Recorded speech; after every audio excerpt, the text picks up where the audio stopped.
Hey, welcome to the Deal Board Podcast, thedealboardpodcast.com. I am Andy Cagnetta. I'm with my partner, Jessica Fiakovich. We are from Transworld Business Advisors, and we have another great live podcast. We've been doing more and more of these during the COVID crisis, and everybody has lots of questions, and we've talked about valuation.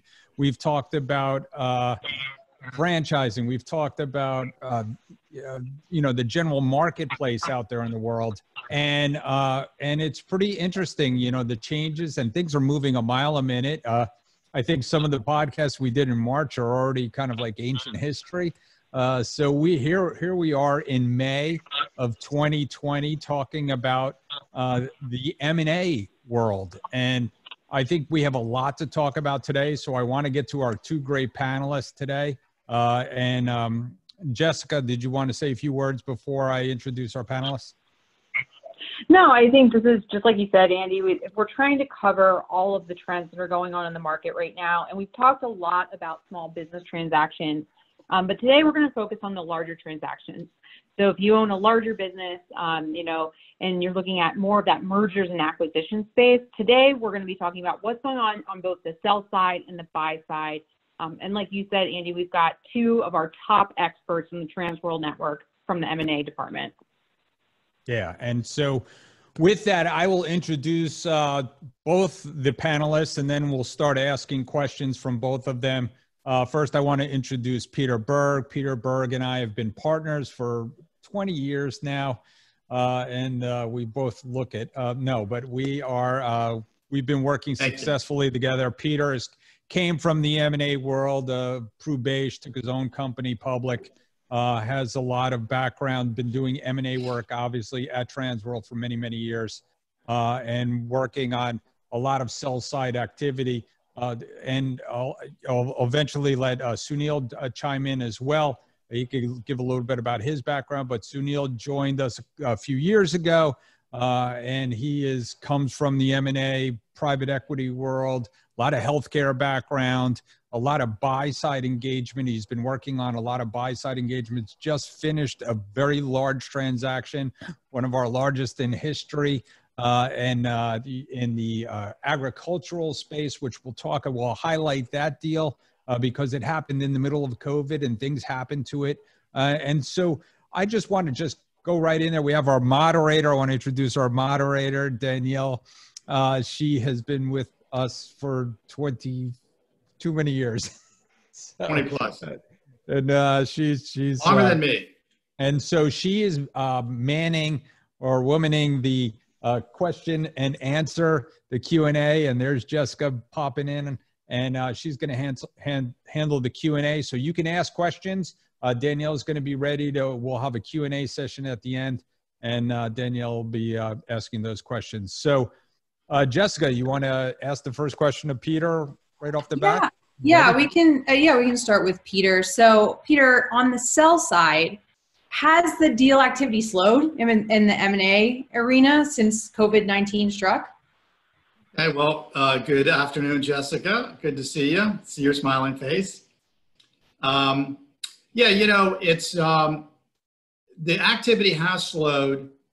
Primarily what's happening is that from private equity, there's a lot of triage going on within their own portfolio companies. So the first thing that private equity groups had to do is get an assessment from their operators, from the presidents of their companies, as to what their cash flow needs were. Instead of quarterly cash flow projections, they were getting weekly cash flow projections. Instead of quarterly meetings, they were doing daily meetings, trying to figure out what companies are on the ropes and what companies are going to survive, getting PPP loans, doing other things that they need to do to get capital, pulling down lines of credit, getting flush, cutting expenses. So that's a big distraction when, you got to shore up your defense, basically on the companies that you've already invested a lot of money in. Some of these companies need additional capital. And what I've been hearing on the street is that private equity groups are going back and making new investments in existing companies at lower valuations. So it's not just a question of throwing money in, but it's throwing money in and getting something for it. So that's kind of interesting. And then the last thing I would say on that score is that most private equity groups and strategics, even for that matter, they want to see the company, they want to tour the facility, they want to, you know, even though we're doing a lot of Zoom meetings and things like that, when it comes to laying out millions of dollars, you really need to get in front of people. And because of the travel and because of COVID and because of social distancing, it's just starting to reemerge. And people say, look, I'm ready to tee it up, but I'm not going to put a letter of intent out until I can get in there and meet the people. So that's what I'm seeing. Sunil, you see something similar? Peter, hey, thanks everyone for having me here today. And yes, really wish you all a very good afternoon. Look, I mean, truth be told, the M&A industry is mired in a miasma of uncertainty. So there's a lot going on right now, but I can tell you that what from mine and my team's experience, what we're seeing is yes, I mean there's a little bit of panic, but at the same time, I think people are looking, private equity groups as well as family offices, and also we're seeing a lot of activity from independent sponsors. Especially private equity. I think they're starting to see that, hey, if you look at deals that are done in a weaker economy, they usually outperform deals done in a stronger economy, right? So I think we're seeing definitely a lot of activity there, from an interest in business models that have weathered the storm and are doing well and are resilient. And also we're seeing that, hey, it's not just predatory behavior that we're seeing out there, with private equity vulturing around, companies that are weakening. I think they're also seeing that, look, I mean, if there are clear synergies, they're willing to look at it and do a fair deal, So, I mean, look, there's a saying that, I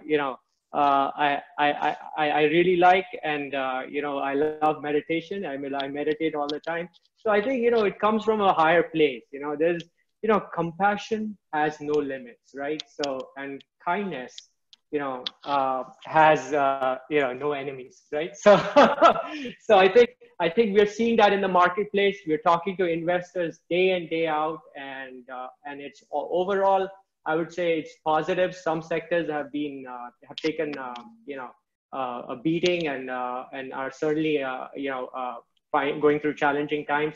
But then, there's obviously, this is not a new normal, in any way. So with that said, I'll leave it to Andy. Yeah, no. So you kind of led us to our, the second question.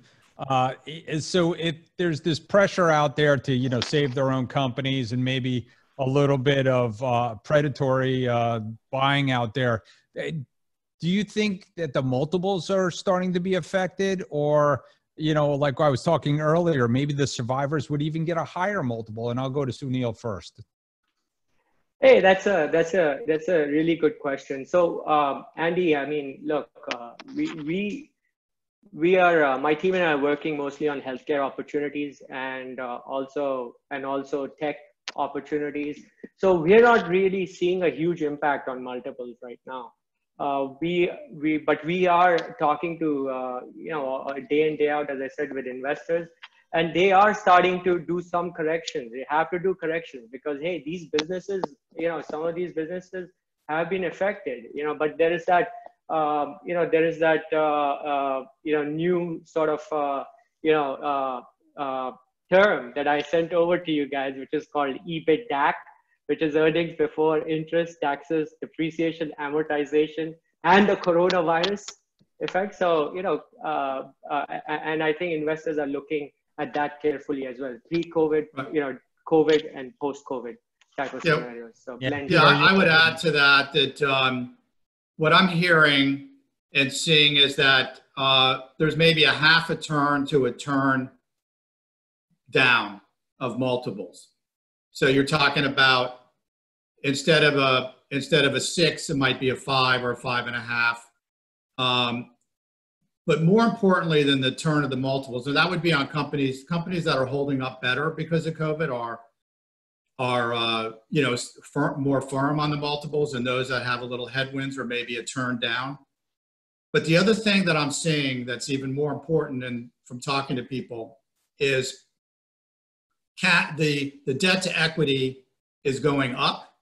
That is, the equity in the deals is like 50% equity and 50% debt, whereas prior to this, you were at 30 to 40% equity and 60 to 70% debt. So the sponsors are having to come in to the deals with more cash, and more conversely, there's more earnouts in the deal structure. So if you were humming along fine in 2019 and you were cooking through February of this year, and then you kind of got to the edge of the cliff and you sort of pulled back, and now your numbers for March, April, May are lousy, and you have good visibility coming up in the third and fourth quarter. I think that what we're going to see is that private equity groups are going to reduce the cash to close. So let's say a typical transaction, you might have 80 or 85% cash to close with some seller financing or a small earnout. You might see 60, 65% cash at closing and a bigger earnout. Earnouts going from 15% of the total to maybe 30%.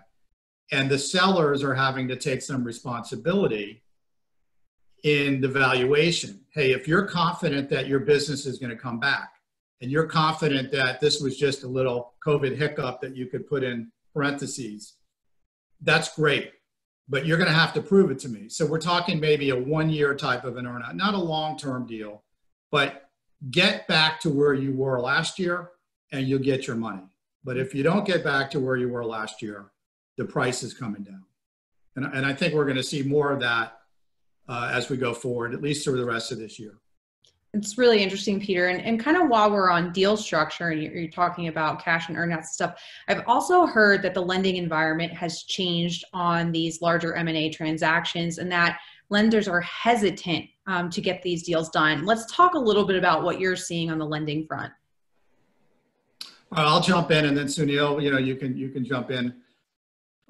So senior debt levels are coming down from what used to be 3 times EBITDA on senior debt and 4 times total debt. So for example, if you were doing a deal at 7 times EBITDA, you would have 3 times senior debt, 1 time maybe mezz, and then 3 times cash to put your structure together. Now you're looking at 2.5 to 3 times, 2.5 times senior debt, 3.5 times total debt. So that's why the cash has come up to 50%, because you can't get 70% financing. There's not enough turns of EBITDA in senior and mezz financing to get you to where you need to be. So, a seller wouldn't necessarily be involved in that discussion with the lender, right? That's the sponsor talking to the lender. But it's good to understand what the private equity groups are going through on their side, so you understand what they're looking for from you. The other thing that I've seen in talking to mezz lenders is the interest rates are going up. When the market was hot, when it was a seller's market, you were looking at like 10% current with maybe a 2% PIK or payment in kind. Now you're looking at 12 and 2. So interest rates are up a couple percent. Also, mezz lenders are taking warrants, whereas last couple of years you could always beat the mezz lenders down and have them pass on taking the warrants.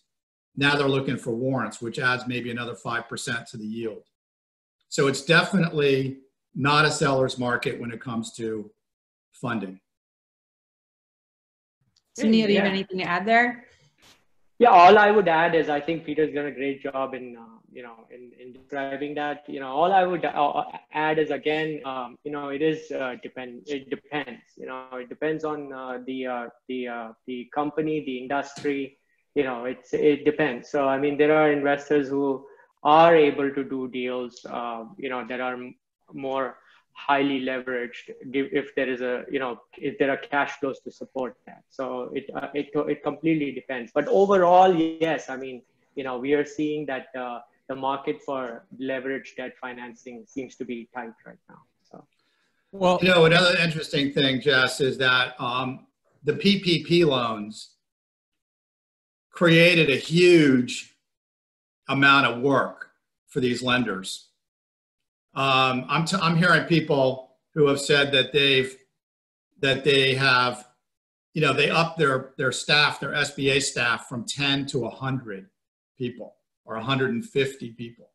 So they're doing nothing but processing these PPP loans, and it's completely taken them out of the game. I mean, they're just too busy. I was talking to a private equity group the other day, and they said that they would normally put out a proposal to 10 lenders and they would get 7 proposals, 7 term sheets. Now they're getting 3 term sheets.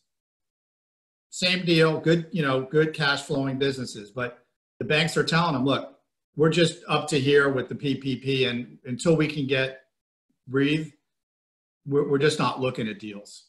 Forget about the multiples of that, all that stuff. They're just busy. Now, I think that's all correcting itself, and I think that over the next couple of months, that's going to normalize. Yeah, that's kind of calming down, right? And so, and Sunil, I'll go to Sunil talking about the buy side a little bit and some private equity. There was a ton of cash on the sidelines before this all happened, and one of the questions was, are some of the newer private equity groups in better shape because they were just funded and they have all this, kind of dry powder, as opposed to the other private equity, as Peter described earlier, might be scrambling to make sure their older investments are doing okay. So what are you seeing as far as the buy side out there, as far as like who's in good shape right now? So certainly the newer funds, that got raised just prior to COVID, or just late last year or so, these funds are, still very active and they haven't been impacted much. We continue to receive a lot of, requests to, work with them on, sourcing proprietary deals. So they're very active. I would say this though, we are also seeing that some of the older vintages out there, the older funds out there, they're continuing to look at opportunities. They haven't stopped looking. I mean, maybe they have slowed down in the volume of deals they do, but look, I mean, all of that, some of that dry powder did get used up to shore up their portfolio companies and to stabilize operations and things like that. But overall, I think we're still very we're seeing a lot of activity and it's good out there. They're in the business to do deals, right? That's what they should. Yeah, and they do have infrastructure. They've got a lot of analysts and associates whose job it is to source deals. So those guys are still on the phones talking and calling and speaking to people like me and Sunil and our teams. But when it comes to pulling the trigger, I think that's where we're seeing a little bit of a hesitation. They're not getting on airplanes and flying down to meet people. That's a problem. Their lenders are telling them to hold off for a couple months. That's a problem. But they're still sourcing and talking, But as a seller, it's a good time because the time it takes to get engaged, to get packaged, put the marketing together and to get going, you wouldn't be going out to the market until, near the end of the summer. And at that point in time, we anticipate that the market's going to be much more robust. Yeah. And Peter, that actually keeps leading us into our next questions, right? But the timing you've talked about a lot. It seems like it's taking longer to get transactions done with the social distancing guidelines, with lenders being tied up with PPP. let's talk a little bit about the change in timeline. And maybe if you could mention too, what is a normal timeline, right? So these sellers that are sitting on the sidelines, you already kind of mentioned, well, it takes some time to get to market and takes some time to package. So it wouldn't really behoove them to sit and wait. But let's talk about timelines previously and what you're seeing now. Right. So typically what we tell a client is from start to finish, it takes about a year to get a transaction done. Now, it's possible to get something done in 8 or 9 months, and sometimes things are going to take longer depending on the complexity of the transaction. So I don't know yet whether that broad timeline is going to change dramatically, but what I'm seeing internally in the transactions that I'm involved with right now, quality of earnings, which are the audits that the private equity firms conduct in order to prove out the numbers, those are taking longer because everyone's working from home. All the accountants are working from home.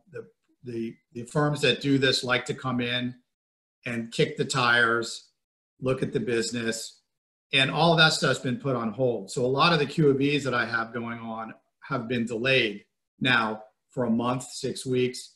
I'm hoping that as we just opened up, like here in our market in Fort Lauderdale, it's only been a week since we've been, quote unquote, back to work.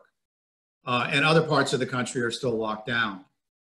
And for example, there's a lot of firms in New York City that are in lockdown mode. So people aren't traveling up there. So I think that until we get into a more normalized travel situation, and more people get back to work as opposed to working from home, I think that's going to have an impact. I'm seeing that right now. I don't know if the 9 to 12 month total time frame is going to change much. Sunil, what do you think? Yeah, so I think there is a challenge there with travel and not being able to also do on-site diligence, et cetera, et cetera. So there are issues there. So certainly, yes, we're going to see timelines getting pushed out. So but overall, I think it's a good time to for companies to engage and have winning M&A strategy. I think a lot of companies are looking at deals right now, and maybe it will get stretched out a little. But hey, this is there's opportunity here right now, so we should be open to that. And so the two of you are actively involved in deals, and so Sunil, you just closed a nice deal, across board, as the buyer. Why don't you talk a little bit about the deal? I won't. Yeah, sure, with pleasure. So yeah, so this was a landmark deal in agribusiness, and I would say in forestry more so. So it is it's the world's largest Christmas tree farm based out of the Northwest in Oregon. And we had to think out of the box here, because you wanted a buyer who truly understood the asset, had appreciation for the asset. So we found an international buyer for this asset, but who has significant forestry assets in the United States. And yes, I mean, we completed diligence around January, and then COVID happened, and the buyer wanted to go back and revisit the business plan and see, what impact, if any, COVID would have. But luckily, for us, our client was very close to their customers. They were able to get some commitments, for the year ahead of time.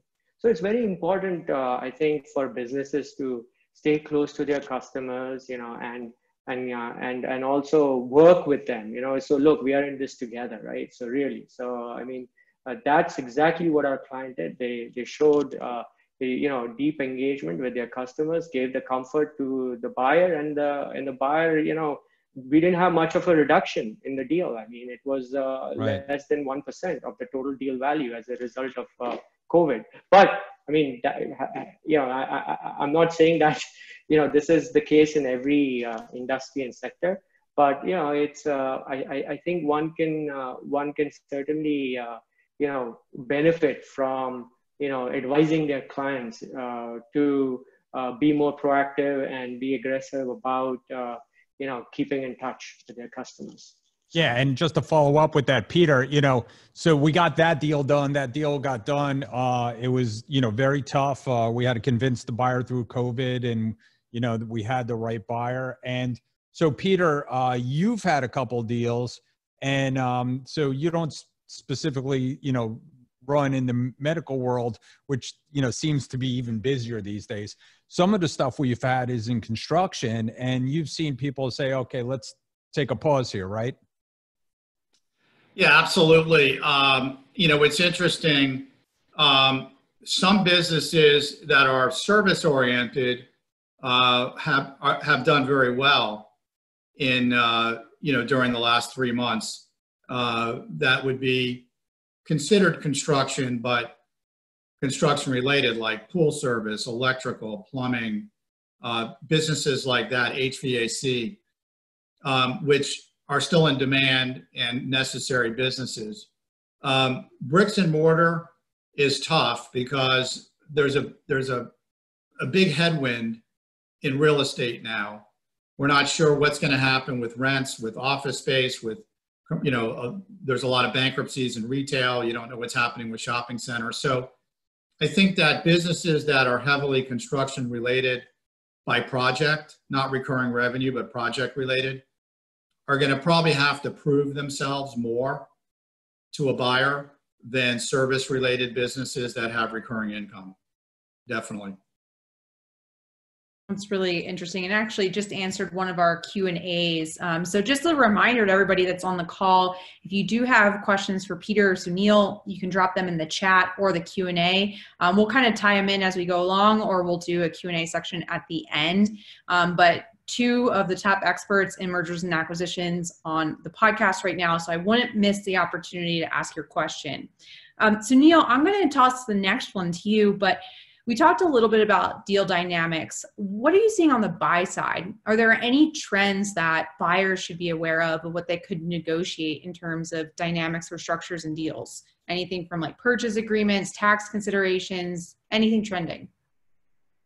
Yeah, so, tax considerations, we're seeing that, as a result of this CARES Act, now you're able to, look at carrying forward net operating losses for the past 5 years, which didn't exist before. So, I mean, that's a big, huge consideration. So that's one thing that, buyers are going to be looking at, as an important consideration. And then, you also have, I think buyers are getting more aggressive in terms of, I think looking at also how they view, earnouts, right? So, I think we're seeing that in a lot of cases, as I said earlier, you need to have some sensitivity analysis that that one needs to do and conduct, to look at what is COVID versus post and pre-COVID, and look at a blended sort of scenario there. I think we're going to see some interesting and exotic structures also come out of this, with caps, and with collars, with types of deal structures where you have, a floor and a cap, and depending upon, you are hitting certain milestones, you are able to, realize the upside over a period of time. So, I mean, earnouts are also going to get possibly get extended from, your typical 6 to 12 to now 24 month duration. So, and also I think, one of the things buyers are also looking at is, the other major considerations like workforce disruption, right? So that's an important consideration. There are workers who are affected at these businesses as a result of COVID, and they need to see, what is the long-term impact of this, so are we able to, find, replacements, or, is it going to become a real issue? And then, there'll be some goodwill and intangible impairments as well. So I think those things are all important considerations. Peter, do you have anything to add to that? No, I would just say in general, though, that, technically there's things like there's PPP loans out there, which are, there's a lot of diligence that has to be done because you have forbearance on loans, you have rent abatements, you've got PPP loans that aren't necessarily on the books, that don't have collateral. So there's a lot of diligence that has to be done to make sure that the companies that you're buying, are clear. And as a business owner, you need to make sure that you're doing the things necessary to make sure that the PPP loans are going to get forgiven and become granted as opposed to paid back, because we're seeing that right now in transactions we're in the middle of. If some people borrowed $1 million, are they going to have to pay that back or not? And it becomes a liability to the buyer. So there's a lot of new twists and turns that have come into play because of this. So let me ask a question, a great general question. Who wins? Who wins, the buyers or the sellers? Who's going to win? I'll go to Peter first.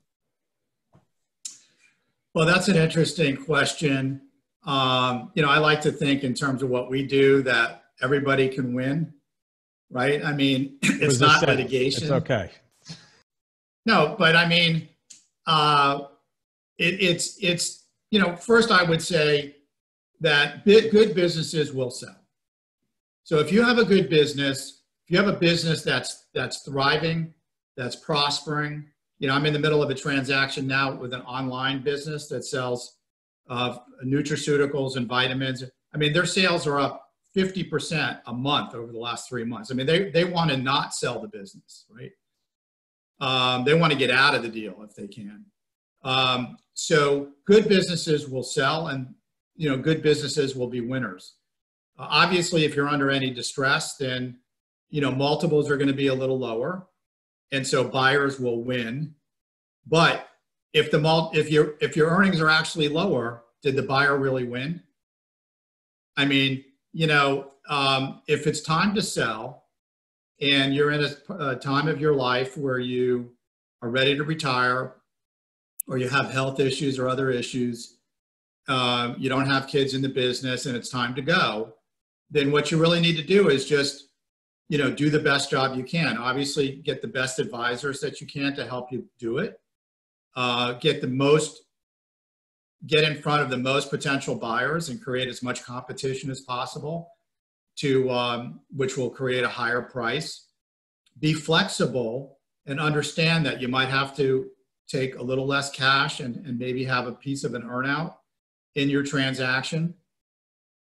But even if multiples are lower, remember, historically, they're higher than they've ever been in the past 20 years or more. So multiples now might be where they were in 2018 or, in 2019, which was already very high. So the heady days are gone, but the multiples are still high relative to, historical numbers. Great. I would make sure you're managing your business properly. You're managing your PPP loans. If you laid off a bunch of people, think about who you need to bring back. This is a good time to sort of get lean and get profitable and get rid of initiatives that weren't working. Maybe relook at your marketing, maybe get rid of all that stuff that wasn't really paying off, and see if you can come back, just like the big public companies do. The big public companies after the Great Recession in 08 and 09, all those people were laid off. They cut back on marketing. They cut back on office. They cut back on all these expenses. Revenue came back, and the profit margins were massive. I mean, you never saw bigger profits than you saw, right. 10, 11, 12. And it was because they took advantage of the leaning process. I would do that and position yourself for greater profits going forward. Okay. So Peter kind of hit on the sell side there a little bit more. So Sunil, how are the buyers winning in this game? Yeah, so I mean, it's it's simple. They need to look at what are winning M&A strategies, right? There's a strong correlation between we looked at data from 2000 to 2019 between capital markets and M&A activity. They're very strongly correlated, 80%. So I mean, data is key to developing your strategy. So I think de-risking your M&A strategy is important. You don't necessarily have to do acquisitions. You can do strategic alliances. You can do joint ventures. Hey, you can also, you shouldn't take your value creation for granted.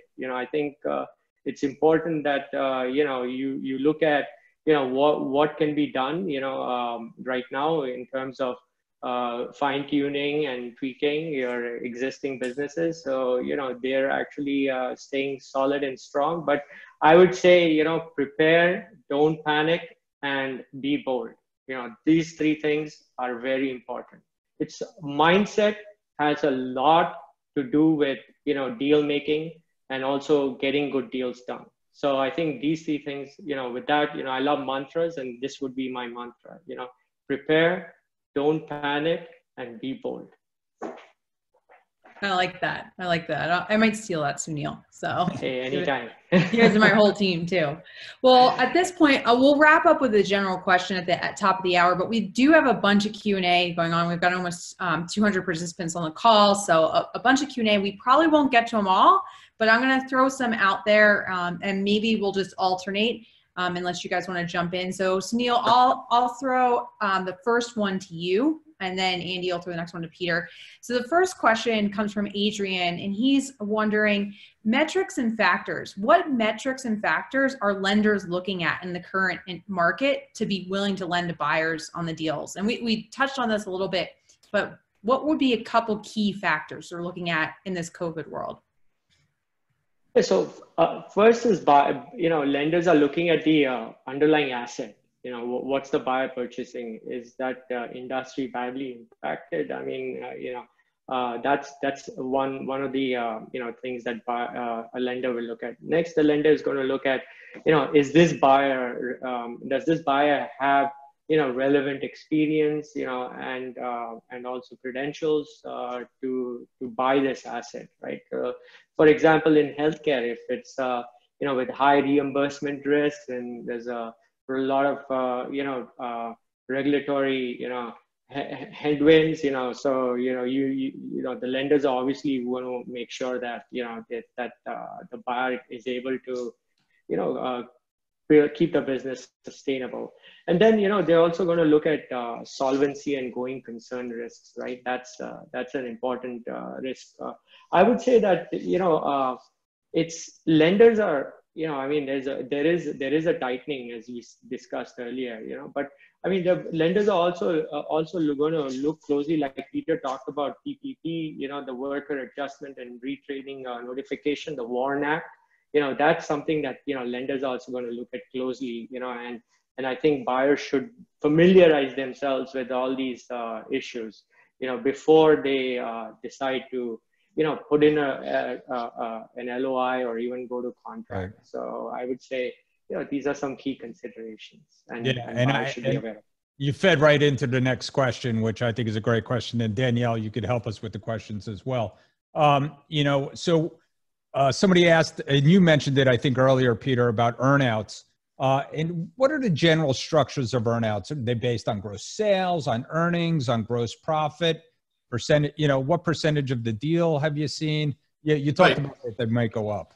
Right. So I did touch on that briefly. What we're going to see is earnouts being a bigger piece of the total consideration now than they were before, earlier this year or last year. Usually an earnout goes into place to bridge the gap between the seller's expectation of value and the buyer's perception of value.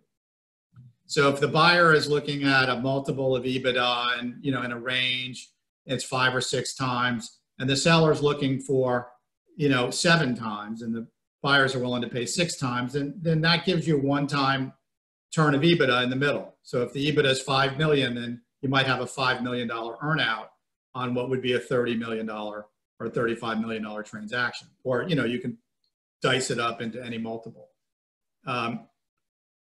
Typically, what I like to do is I like to use the easiest metric to measure with the fewest potential problems. That's usually gross profit. Buyers don't want to use revenue because then that incentivizes the seller to just go out and get unprofitable business with a very low gross profit margin. So they don't want the seller to just run out there and goose up the gross revenue in order to get the earnout. The buyers, I don't advise my buyers to get caught in an EBITDA calculation because EBITDA is, there's so many ways to get from here to zero on EBITDA. And there's fees that the private equity could throw in. There's management fees, consulting. They could expense things and purchase things. They could hire people. It's way too complicated. Gross profit is really simple. You sell it, you subtract what it costs to produce it, and that's a number. And as long as you agree on the inputs that are going into cost of goods, which is usually just 2 or 3, you might have labor in it, you might have materials in it, a couple of things. Shipping costs sometimes go in it. And then you've got a number, and that's your number. And again, it's really what we're going to see now, post-COVID, is the earnouts could be as high as 30% of deals.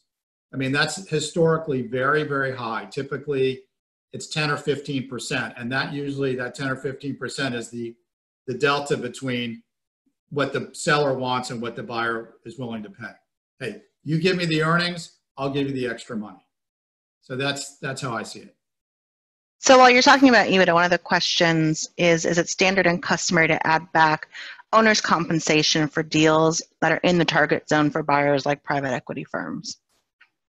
No. I just throw it out there because it's a quick answer.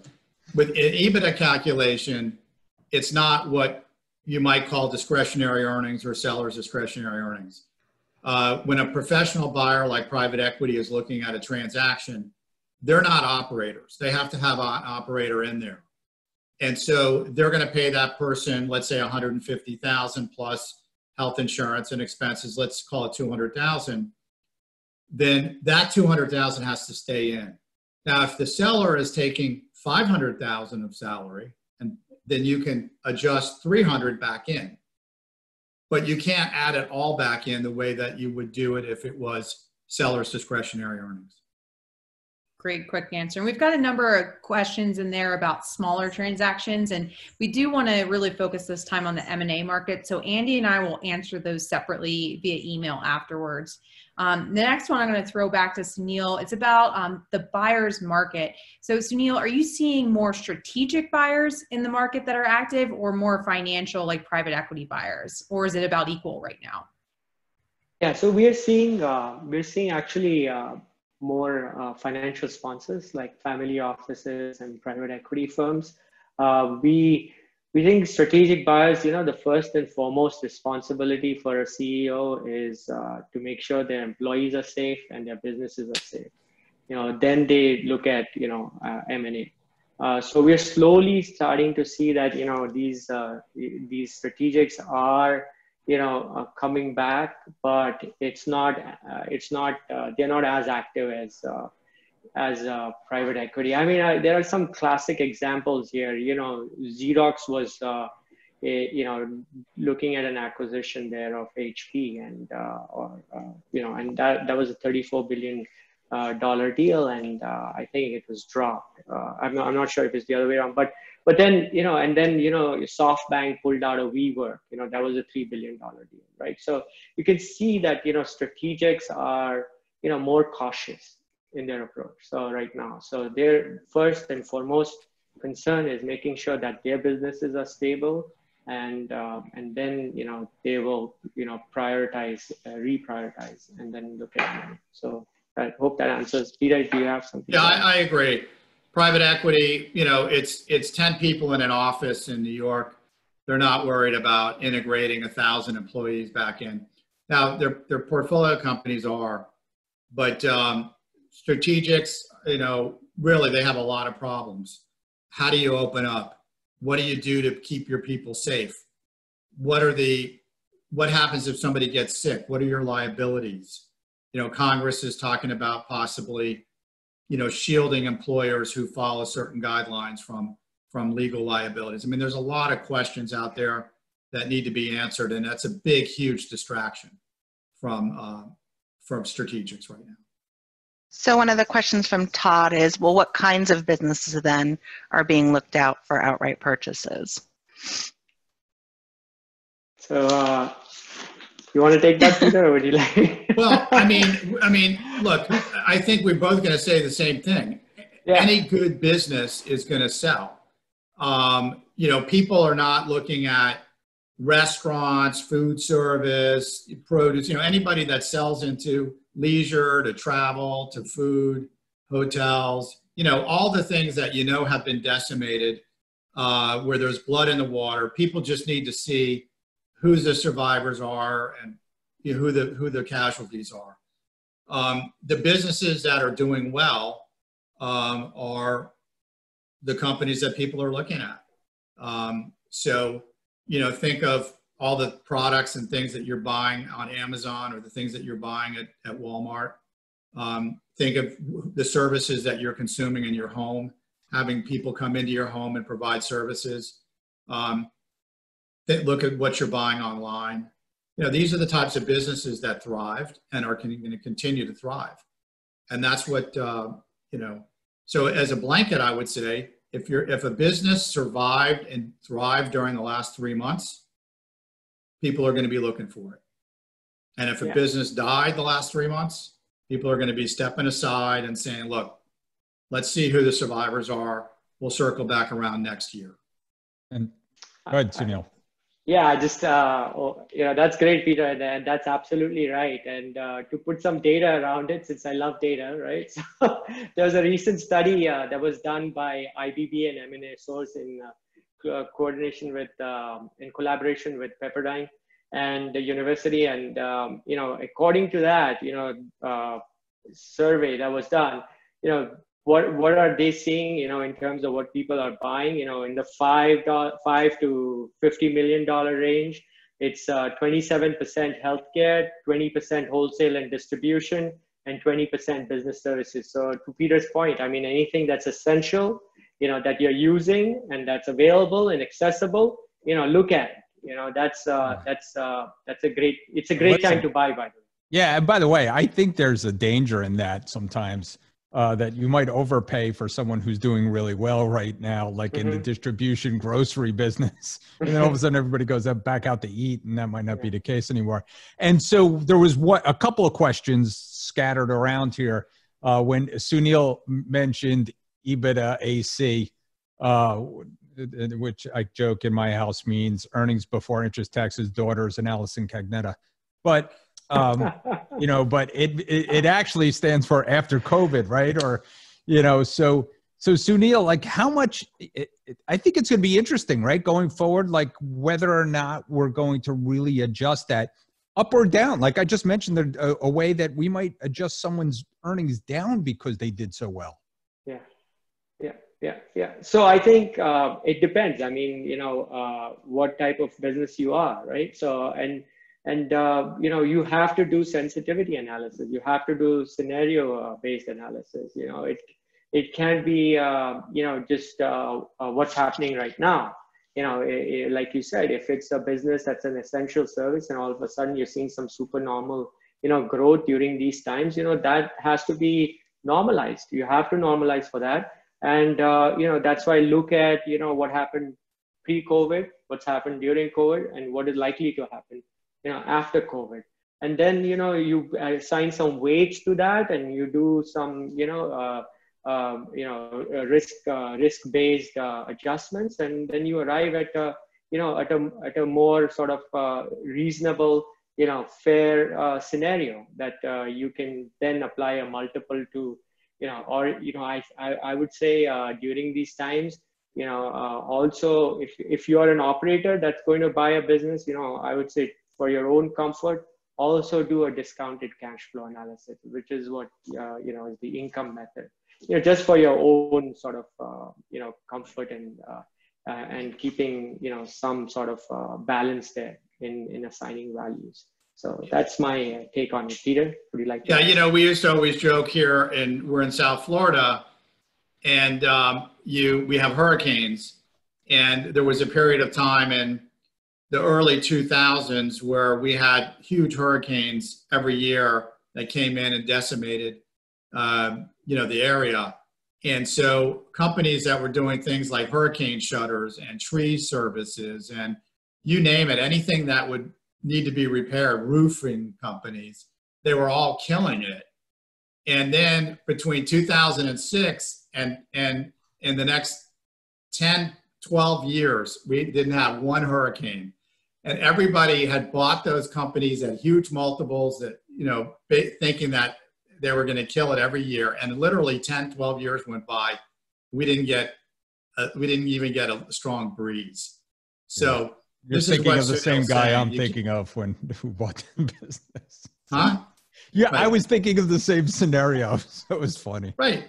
Yeah. I mean, a tree trimming company that's making a couple $100,000 a year can make $2 million in like 3 months, and then they may never make another dime for 10 years, so you definitely have to normalize that. You have to look at what happened before COVID, during and after, and you have to kind of normalize the cash flows up and down, right?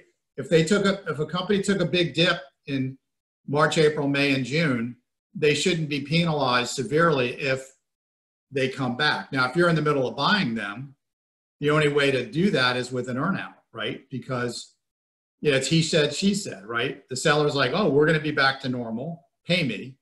Right. And the buyer's like, well, if you are back to normal, I will pay you. And there's your earnout.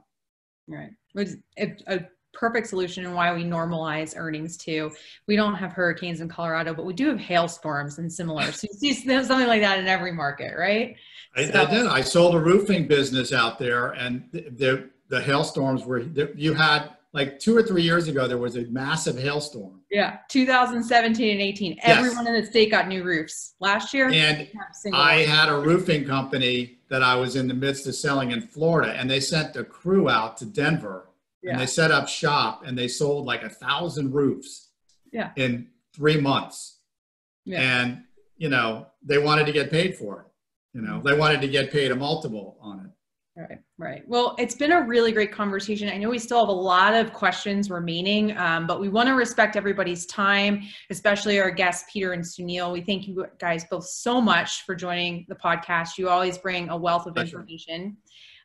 We do have remaining questions. If you need to reach Andy, Sunil, Peter, or I think the best way to do it is to go to the dealboardpodcast.com. You can submit a question or a contact form there, and Danielle will make sure it gets to the appropriate person. And if you're not following our podcast, make sure you catch up. We're approaching almost 100 episodes now on Spotify, iTunes. You can listen to topics like this. You can listen to small business topics. And then our next live podcast is in 2 weeks on June 10th, when we're talking about selling during this environment, selling through a crisis. So again, thank you all. Andy, I don't know if you want to add anything to quick wrap up. No, I just want to thank Sunil and Peter. I mean, two professional M&A guys who've been here, and they can really represent you well. Again, we're working both the sell side and the buy side. And if you're an intermediary out there, we are here to help you as well. So we can help you with your big deals to get them done, because as you just heard, these M&A deals have a lot of moving parts. And these two guys have the requisite knowledge to get them done. So thank you both for being here and sharing your knowledge. Our pleasure. Thanks for having us. Thank you. Yeah, thank you so much. Thanks.